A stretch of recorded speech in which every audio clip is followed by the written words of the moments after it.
आप लोग देख रहे हैं साहस मीडिया न्यूज और मैं पवन किशोर कुमार। और अभी हम मौजूद हैं रक्सौल नगर परिषद कोरिहार चौक के एक हनुमान टेम्पल में। और आपको बता दें कि अभी बांग्लादेश में हिंसा हो रही है और सबसे अधिक अगर कोई बांग्लादेश में पीड़ित है तो वो हिंदू समाज है। और कहीं ना कहीं अभी यहाँ पे कुछ बजरंग दल के कार्यकर्ता हैं, वो अच्छा खासा नाराज है और उनसे जानने का प्रयास करेंगे कि उनकी नाराज़गी की सबसे बड़ी वजह क्या है।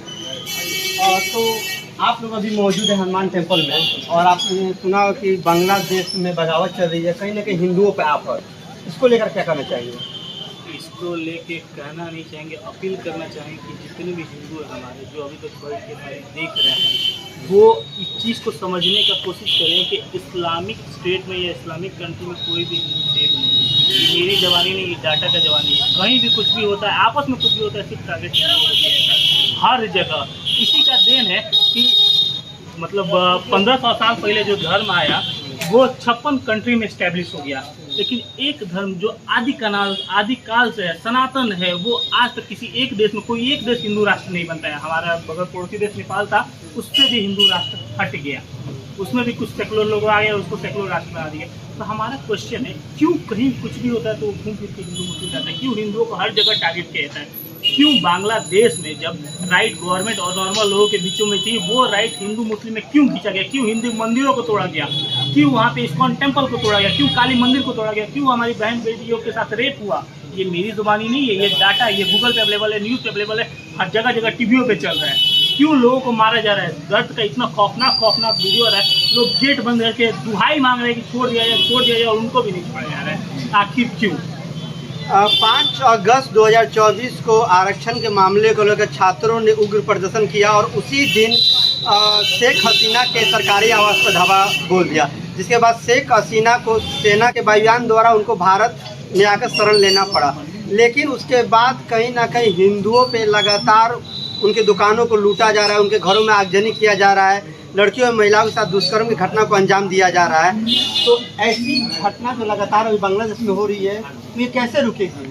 इसको कुछ तर्क देते हैं। देखिए, ये राजनीतिक बात थी। अब राजनीतिक बात को धर्म में परिवर्तन करके जो टारगेट किया जा रहा है, ये तो पहले तो कतई गलत है। और शेख हसीना के बेटे का बयान भी आप सुन लीजिए। उनका कहना है कि बांग्लादेश और पाकिस्तान बनेगा। इसका अर्थ क्या है? वहाँ भी हिंदू माइनॉरिटी दिन पर दिन होते जा रहे हैं, उनका प्रतिशत और घटते जा रहा है। और बांग्लादेश में ऑलरेडी 8% हिंदू हैं, और उनको ये मार के क्या सफाया करना चाहते हैं? क्या दिखाना चाहते हैं? यही सेकुलरिज्म है क्या? और सेकुलरिज्म का सुरमा कहाँ है? तो बड़े बड़े क्या बोलते हैं, मुसलमानों के बड़े बड़े नेता कहाँ चले गए? अब कहाँ नहीं बयान दे रहे हैं अब आके? और क्यों नहीं बोल रहे हैं? कहाँ चले गए इस्लामिक प्रवक्ता लोग? कहाँ हैं? 1971 में जब पूर्वी पाकिस्तान को बांग्लादेश बनाने वाले शेख मुजीबुर रहमान की भी जो सेना थी बांग्लादेश की, 15 अगस्त 1975 को उनकी हत्या कर देती है, साथ ही उनके 17 सदस्य परिवार के। लेकिन उस समय शेख हसीना और उनकी बहन विदेश में थी, इसी वजह से उनकी जान बच जाती है। लेकिन इस बार फिर सेना ने तो तख्ता पलट कर दिया है। लेकिन ये जो हिंदुओं पे जो अत्याचार हो रहा है, तो इस पर मैं जानना चाहेंगे कि सरकार को क्या करना चाहिए, भारत सरकार को?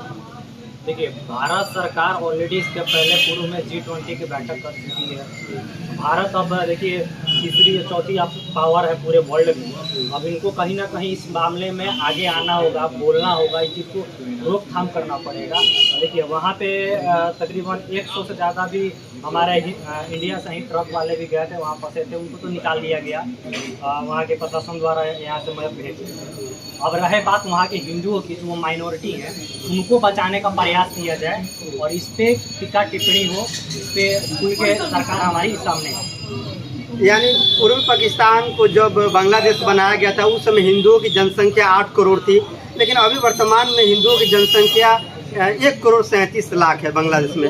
लेकिन जिस तरह बांग्लादेश में इस्कॉन मंदिर को तोड़ा गया, काली माता मंदिर को तोड़ा गया, उसके बाद ग्रामीण मंदिरों को लगातार तोड़ा जा रहा है। और हो सकता है कि जो शेख हसीना भारत में शरण ली है, इसकी वजह से वहाँ के जो विपक्षी पार्टियाँ हैं या सेनाएं हैं, वो जनता को और उग्र प्रदर्शन करने पर आग्रह करेगी, जिससे और हिंदुओं पर अत्याचार बढ़ेगा। देश के हिंदुओं पर अत्याचार हो रहा है, उनको मारा जा रहा है, उनकी दुकानें लूटी जा रही है, उनके घरों में आग लगाया जा रहा है, महिला लड़कियों के साथ दुष्कर्म घटना को अंजाम दिया जा रहा है, यानी या कहे तो कुछ महिलाएं लड़कियों को किडनैप भी किया जा रहा है। अगर वैसे हिंदू अगर भारत में आना चाहेंगे तो सरकार को क्या प्रक्रिया करनी चाहिए? देखिए, सीए जो लागू हुआ उस समय कहा गया है कि जो 2014 तक आ गए हैं उनको नागरिकता दी जाएगी, लेकिन यह नहीं कहा गया कि जो उसके बाद आएंगे उनको नागरिकता नहीं दी जाएगी। नहीं, ये कहा तो विचार किया जाएगा। विचार किया जाएगा, जो वहाँ प्रताड़ित हैं या उनको प्रताड़ित किया जा रहा है, चाहे जो भी उनको दंगा के मोड़ पे धकेला जा रहा है, तो भाग के जब इंडिया में आएंगे उनको भी नागरिकता दी जाएगी। सरकार इस पर ये कंफर्म नहीं किया है कि जो उसके बाद आएगा इसको नागरिकता नहीं दी जाएगी। ये निश्चिंत रहिए कि जो भी हिंदू प्रताड़ित हो गया आएगा दूसरे देश से, बांग्लादेश, अफगानिस्तान और पाकिस्तान से, उसको भारत में नागरिकता मिलेगी। अगर नहीं मिलेगी तो विश्व हिंदू परिषद बजरंग दल उसके लिए पुरजोर से विरोध करेगा सरकार का और आंदोलन करेगा सरकार। लेकिन ऐसा तो लिखा नहीं है कि हमको आंदोलन करना पड़ेगा। यह कंफर्म कहा गया है कि जो भी वहाँ से पीड़ित होकर आएंगे उनको नागरिकता दी जाएगी। इसलिए कि वहाँ पे मुस्लिम कंट्री है तो वहाँ तो मुस्लिम पीड़ित है नहीं, हिंदू ही पीड़ित है, तो हिंदू ही भाग के आएगा। लेकिन हिंदू के साथ तो मुस्लिम भी भाग के आ रहे हैं ना, उनको निकलना जरूरी है। दूसरा बात सुनिए, बांग्लादेश में जो हिंदुओं को टारगेट किया जा रहा है उसका मेन कारण क्या है कि वह जो आंदोलन हुआ, वह आंदोलन अब स्टूडेंट के हाथ में नहीं रह गया था, वो जमाते उल के हाथ में चला गया था जो एक आतंकवादी संगठन है। इसलिए कि उन्होंने सिर्फ आरक्षण मांगा था, जो बिल ला के शेख हसीना ने पलट दिया कि नहीं, आरक्षण नहीं दिया जा सकता। वहाँ के जो भी क्या बोलते हैं स्वतंत्रता सेनानी, उनके बच्चों को आरक्षण का कोटा था वहाँ, तो वो हाई कोर्ट में केस किया और हाई कोर्ट में उस संविधान को ही पलट दिया, उस कानून को कि नहीं इनको कोटा मिलेगा। तो फिर सरकार ने सुप्रीम कोर्ट में केस किया, शेख हसीना ने, सुप्रीम कोर्ट ने भी इनकार कर दिया कि नहीं उनको कोटा बरकरार रहेगा। तो सब कुछ बरकरार रहते हुए भी उनको कोटा मिल ही रहा था, उसमें हाई कोर्ट सुप्रीम कोर्ट अपना डिसीजन दे चुका था, फिर भी हिंदुओं को टारगेट क्यों किया गया? उसका एक ही कारण है कि वह जो आंदोलन था आतंकवादियों के हाथ में चला गया, इसीलिए वहाँ पे हिंदुओं के साथ अत्याचार हो रहा है। हम लोग भारत सरकार से मांग करेंगे कि वो अपने राजदूत को बोलें कि बांग्लादेश के सेना अध्यक्ष से बात करके हमारे हिंदुओं को सुरक्षित करें, ताकि हमारे जो मठ मंदिर अभी बचे हुए हैं उसको न तोड़ा जाए, और जो वहाँ से हिंदू यहाँ आना चाहते हैं भारत में, उन्हें सेफली भारत ला के उन्हें नागरिकता दी। सिर्फ भारत सरकार से नहीं, पूरे विश्व से हम एक अपील करना चाहेंगे कि हिंदुओं के साथ तानाशाही नहीं चलेगी, नहीं चलेगी। इसी के साथ अपनी बारी को विराम देंगे। जय श्री राम। जय श्री राम। नहीं, जो भारत सरकार है उनको ये मुद्दा तुरंत यूएनए में उठाना चाहिए, क्योंकि यह बहुत जरूरी है, क्योंकि लगातार हिंदुओं पर अत्याचार बढ़ता जा रहा है।